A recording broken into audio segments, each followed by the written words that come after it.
नमस्कार दोस्तों, मेरा नाम पवन सोनी और आप देख रहे हैं मैथ सॉल्यूशन। आज हम बात करेंगे शब्द शक्ति के बारे में। देखो बेसिकली शब्द शक्ति का मीनिंग क्या है। शब्द की अभिव्यंजक शक्ति, ये इसकी छोटी सी लाइन है। यानी कि कोई भी वर्ड है उसके बहुत सारे मीनिंग निकलते हैं अलग अलग वे के अंदर। यानी कि शब्द शक्ति के बिना तो कोई भी सेंटेंस आज तक बना ही नहीं। हर एक वर्ड, चाहे वो कोई भी वर्ड हो, हम अपनी डेली लाइफ के अंदर भी इसे यूज करते हैं। जैसे कि हम एक एग्जांपल लेते हैं कि अब तो सूरज सिर पर चढ़ आया। अब देखो इसका सिंपल सा मीनिंग है कि जो सूरज है वो हमारे सिर पर थोड़ी आया है। इसका मीनिंग हो गया कि अब दोपहर हो गई। यानी कि काफी सारे मीनिंग निकल सकते हैं। यानी कोई कोई सो के उठा होगा तो वो भी सोचेगा यार जल्दी जल्दी काम कर लेते हैं, हमारा जो टाइम है वो भी निकल रहा है तो हम लेट हो रहे हैं। तो इस हिसाब से कह सकते हैं कि इसके बहुत सारे मीनिंग निकल रहे हैं। तो यहाँ पे क्या होगी भाई, ये इसका जो एग्जांपल है वो मीनिंग हो गया कि ये व्यंजना शब्द शक्ति है। तो अब आगे बात करते हैं सबसे पहले शब्द शक्ति की डेफिनेशन से। शब्दों के अर्थों का बोध कराने वाला अर्थ व्यापार शब्द शक्ति कहलाता है। यानी कि शब्द के अंतर्गत, यानी कि कोई भी वर्ड है उसके अंदर कोई भी जो अर्थ है, यानी कि उसका मूल अर्थ, उसको जो प्रकट करता है या उनको प्रकट करने वाली जो शक्तियां होती है उसे हम क्या कहते हैं, शब्द शक्ति कहते हैं। अब देखो शब्द शक्ति के कुछ एक प्रकार है। कौन कौन से हो सकते हैं वो देखो, वाचक शब्द, लक्षक शब्द और जो व्यंजक शब्द है। ये तीन प्रकार के इनके शब्द माने गए हैं। जो वाचक शब्द है वो डिनोट करता है हमारे अभिधा शब्द शक्ति को, जिसके अंदर लक्षक शब्द आते हैं वो आते हैं हमारे लक्षणा शब्द शक्ति, और जो व्यंजक शब्द है वो हमारे व्यंजना शब्द शक्ति को डिनोट करते हैं। अब यहाँ पे देखो अभिधा जो शब्द शक्ति है वो क्या होती है। अभिधा शब्द शक्ति का मतलब हो गया कि कोई आपको सिंपल सी लाइन दे दी। जैसे कोई भी सिंपल लाइन हो सकती है जो हम अपने यूज करते हैं। जैसे कि जो जयपुर है वो राजस्थान की राजधानी है, हमारे चार वेद है, हमारे देश के प्रधानमंत्री नरेंद्र मोदी है। तो इस हिसाब से जो सिंपल सिंपल सेंटेंस होते हैं जिनका जो मीनिंग है वो एक ही लाइन में पढ़ते ही समझ में आ जाए, वहां पे क्या होगा भाई, अभिधा शब्द शक्ति। देखो सुनने, या तो हम कहीं वो लाइन हमें सुने और हमें पता चल जाए, और या हम उस लाइन को पढ़ें तो उसका मीनिंग क्या हम ज्ञात होगा, उसका होगा अभिधा शब्द शक्ति से। अब जैसे एक एग्जांपल ले लेते हैं कि पुरुषों की भीरुता की पूरी निंदा होती है। अब इस सेंटेंस के अंदर कौन सी शब्द शक्ति है, वो देखो अभिधा शब्द शक्ति है। कैसे, देखो यहाँ पे हमें सिंपल लाइन पढ़ते ही समझ में आ रहा है जो पुरुष है उनकी जो भय की पूरी, यदि कोई डरपोक है तो उसकी निंदा होती है। तो इसको सिंपल से लाइन को पढ़ते ही हमें जो अर्थ है वो निकाला, तो वही अर्थ उसी सेंटेंस के अंदर जैसा का तैसा ही है, कोई चेंजमेंट नहीं है। लेकिन यदि हम बात करें कि जैसे बाजार में एक जादू है, वह जादू आंख की राह काम करता है। अब देखो इसके अंदर घुमा के दे दिया, उसी सेंटेंस को अलग करके दे दिया। देखो जो बाजार है वो जादू है। अब बाजार कैसे जादू हो सकता है भाई, ये सोचने की बात है। तो इसके अंदर घुमा के दे दिया कि जो जादू किसको बोला है कि वो अपनी तरफ अट्रैक्ट करता है कस्टमर को कि आओ मुझसे सामान ले जाओ, तो उसको एक जादू के रूप में कहा गया है। लेकिन इसके पूरा जो अर्थ है वो सिंपल सा हमें समझ में नहीं आ रहा, लेकिन जब हम इसका अर्थ निकालते हैं तब पता चलता है कि हाँ इसके अंदर कोई डिफरेंट मीनिंग निकल रहा है। इसी वजह से बाजार को एक जादू की तरह कहा गया है। तो यहाँ पे क्या होगी भाई, लक्षणा शब्द शक्ति। तो अभी हम बात करेंगे अभिधा के जो तीन भेद है वो कौन कौन से हैं, रूढ़, यौगिक और योग रूढ़। तो सबसे पहला बात आते है कि भाई रूढ़ क्या होता है। रूढ़ को ऐसे समझो कि ये जो शब्द होते हैं, रूढ़ का मतलब हो गया कि इसके अंदर ये जातिवाचक होते हैं। यानी कि जैसे कि एक एग्जांपल ले लो, जैसे कोई बालक है, हाथी है, बंदर है, जो भी पर्टिकुलर नेम जिसका मतलब एक जो जातिवाचक से संज्ञा नहीं होती, उसी के अंदर उनके पर्टिकुलर नेम से उनको डिसाइड किया जाता है। यानी कि ये बालक है, ये हाथी है, ये बंदर है। तो वो जो शब्द होंगे वो क्या कहलाएंगे, रूढ़ के अंदर आते हैं। और जो यौगिक है उसका मीनिंग क्या हो गया, इन शब्दों का अर्थ बोध, अव्यय, यानी कि जो प्रकृति और प्रत्ययों की शक्तियों के द्वारा होता है। जैसे कि इसका एग्जांपल ले लेते हैं, दिवाकर या दिशांशु। अब हम बात करते हैं योग रूढ़। योग रूढ़ का मतलब हो गया इसके अंदर कि इनका जो अर्थबोध समुदाय और अव्यय की शक्ति से होता है।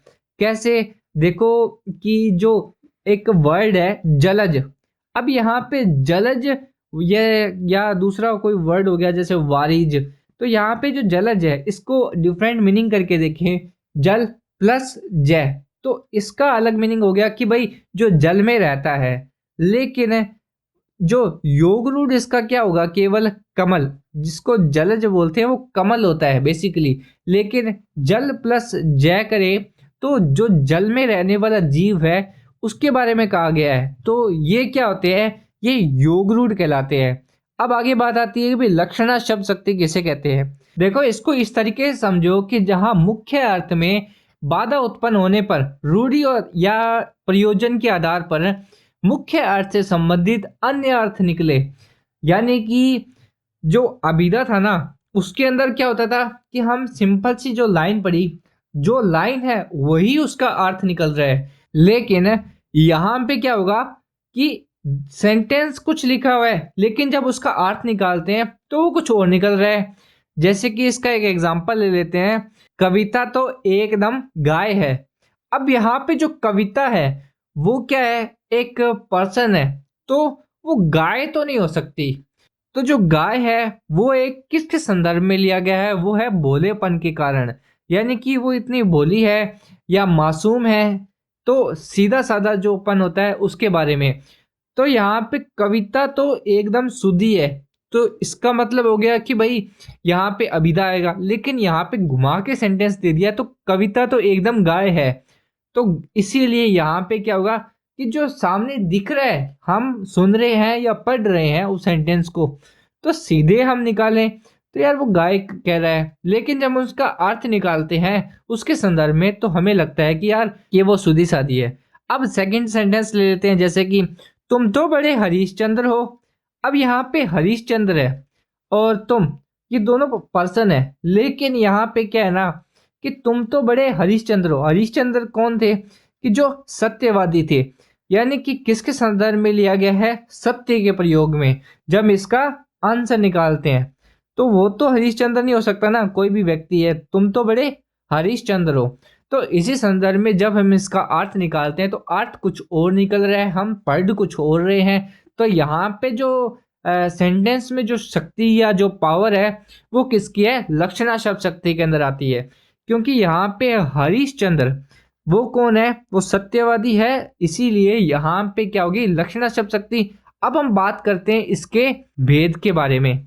देखो सबसे पहला जो भेद है वो है रूढ़ि लक्षणा, और इसका सेकंड भेद है वो है प्रयोजनवती लक्षणा। रूढ़ि लक्षणा किसे कहते हैं, रूढ़ि लक्षणा को बेसिकली इस तरीके से समझो कि कोई भी हमारा जो मुख्य अर्थ है ना, यदि उसके अंदर कोई बाधा उपस्थित है तो वहां पे लक्षार्थ लिया जाता है। लक्षार्थ का मतलब हो गया कि अन्य अर्थ लिया जाता है, यानी कि जो मुख्य अर्थ है जब उसके अंदर ऐसा कोई डाउटफुल लगे ना कि यार ये कैसे हो सकता है, तो उसके बाद जो उसका अर्थ निकाले तो फिर पता चलता है कि यहाँ पे ये नहीं, इसको इस तरीके से कहा गया है। जैसे कि इसका एग्जाम्पल ले लेते हैं, कलिंग साहसी है। अब जो कलिंग है वो स्पेसिफिक वर्ड देखो, वो कैसे साहसी हो सकता है। कलिंग तो एक देश का नाम है और देश के निवासी के लिए कहा गया है कि कलिंग देश के निवासी साहसी है। इसका अर्थ तो ये निकल गया, लेकिन कहा क्या गया था, कलिंग साहसी है। अब कलिंग कैसे साहसी हो सकता है भाई।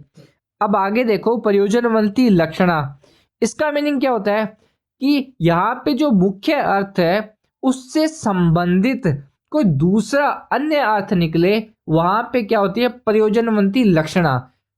यानी कि इसका एक एग्जांपल देख लेते हैं, गंगा पर बस्ती है। अब देखो गंगा के ऊपर बस्ती कैसे हो सकती है, पहले तो मुझे ये जवाब दो, नहीं हो सकती ना। यानी कि गंगा के किनारे एक बस्ती है जो रह रही है। तो इस तरीके से जब हम उस वर्ड को पढ़ते हैं तो ऐसे नहीं लगता यार, उसके अंदर तो सिंपल से ये कहा गया है कि गंगा पर बस्ती है, अब गंगा के ऊपर कैसे हो सकती है मेरे भाई। मतलब इसका जब अर्थ निकालें तो कहा गया है कि गंगा के किनारों पर बस्ती है। तो इसी से संबंधित जो पढ़ कुछ हो रहे हैं, जो मुख्य अर्थ है उससे अलग कोई अर्थ निकल रहा है, उससे संबंधित है, अलग नहीं है, उससे संबंधित है, तो वहां पे क्या होगी, लक्षणा शब्द शक्ति। अब हम आगे बात करते हैं व्यंजना शब्द शक्ति के बारे में।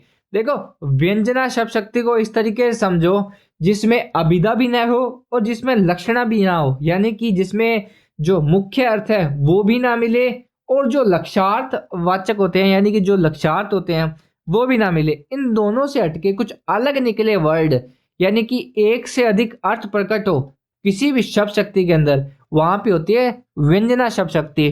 कैसे? जहां पे अभिधा और लक्षणा के रुक जाने पर कोई अलग ही अर्थ निकले। जैसे कि एक इसका एग्जाम्पल देखो कि शाम काल के 6 बज गए हैं। अब वर्ड एक है लेकिन इसके बहुत सारे मीनिंग निकल सकते हैं। कैसे? कि जो मंदिर में पूजा करने वाला जो पुजारी होता है वो सोचेगा भाई मेरे पूजा पाठ का टाइम हो गया, और जो ग्वाले हैं वो इस तरीके से सोचेंगे कि यार अभी दूध दोहने का टाइम हो गया। कोई कर्मचारी है तो वो कहेगा कि यार अभी घर जाने का टाइम हो गया। या मतलब ऐसे बहुत ऐसे मीनिंग निकल सकते हैं, यानी कि 6 बज गए तो हमें कोई ये काम करना है, कोई ये काम करना है, कोई किसी काम में बिजी है। हर व्यक्ति के लिए वो जो वर्ड है यानी कि सेंटेंस, वो उसकी सिचुएशन के हिसाब से अलग अलग मीनिंग्स निकल रहे हैं, यानी कि एक से अधिक मीनिंग प्रकट होना वो क्या कहलाती है, व्यंजना शब्द शक्ति। अब देखो इसका एक और एग्जांपल ले लेते हैं, बहुत ही इंटरेस्टिंग और अच्छा सा। सूर्यास्त होने वाला है। अब इसके संदर्भ में काफी ऐसे लोग हैं जो इसी वर्ड को यूज करके काफी अलग अलग मीनिंग्स निकल सकते हैं। कैसे? जो मतलब किसी कर्मचारी को यदि सोचेगा कि सूर्यास्त होने वाला है, मतलब कि मेरा जो काम करने का समय सीमा है वो समाप्त हो गई, गाय को धोने का समय हो गया, आरती करने का समय हो गया। इस तरीके से काफी अलग अलग अर्थ निकल सकते हैं इसी एक पर्टिकुलर वर्ड के। तो यानी कि ये जो पूरा सेंटेंस है इसको बताता है कि इसके अंदर हम काफ़ी सेंटेंसेस के अलग अलग मीनिंग्स निकाल सकते हैं। तो जो अलग अलग मीनिंग्स निकालते हैं वो किसके अंदर आती है, वो है व्यंजना शब्द शक्ति। तो अब हम बात करते हैं एक और एग्जांपल की। देखो इसके अंदर क्या है ना, सुरेश ने कहा कि अरे रात हो गई, तो यहाँ पे भी क्या है, व्यंजना शब्द शक्ति है, वही सीन सेम ही। तो अरे रात हो गई, तो इसी के हिसाब से यहाँ पे क्या है, व्यंजना। अब हम बात करते हैं शब्द शक्ति जो हमारी व्यंजना है उसके भेद के बारे में। उसके दो भेद है, कौन कौन से? शाब्दिक व्यंजना और आर्थी व्यंजना। शाब्दिक के अंदर क्या होता है ना, जो व्यंग्यार्थ होता है ना, यानी कि कोई अन्य अर्थ निकल रहा है, वो किसी विशेष शब्द के ऊपर निर्भर होता है।